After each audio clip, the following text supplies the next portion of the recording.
Vous savez, il y a des studios qui sont souvent assez discrets. Mais lorsqu'ils arrivent, ils frappent fort. Très fort. Et parmi ces studios, il y en a un qui, certes, est assez jeune, mais dont, en fait, les créateurs, œuvrent depuis fort longtemps, c'est Gen Design, qui avait donné vie, par exemple, à Ico, Shadow of the Colossus, The Last Guardian. Regardez. Sur leur site internet, ils viennent de publier cette image, 2021, voilà, pour célébrer la nouvelle année. Nous espérons que vous aurez une grande année. Le premier 2, c'est Ico. Le 0 de 2021, c'est Shadow of the Colossus, ok.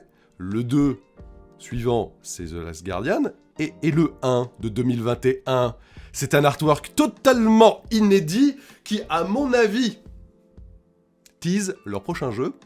On se souvient qu'il y a quelques mois de cela, ils avaient passé un accord avec Epic Games pour financer leur projet. Je vous remets l'image quand même, parce que vous me direz un petit peu dans les commentaires ce que vous y voyez. Moi, j'y vois alors un jeune garçon ou une jeune femme, ça c'est pas très clair, avec une espèce de petite capeline comme ça, qui pose la main sur une roche.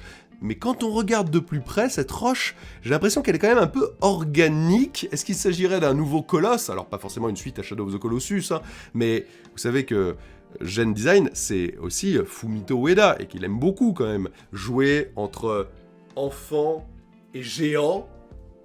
On se souvient aussi, je crois que c'était l'année dernière, pareil, pour les vœux de nouvelle année, un artwork avec une espèce de grande main et une jeune fille dans la main. J'ai hâte de voir, ce qui est à peu près acquis, c'est que ce sera un titre pour la nouvelle génération de machines, sur laquelle justement des productions assez créatives, avec une direction artistique assez éblouissante, mais qui a besoin de grande taille, etc., pourra pleinement s'épanouir. Je croise les doigts pour qu'on en apprenne plus dès cette année, mais ce teasing laisse clairement le supposer.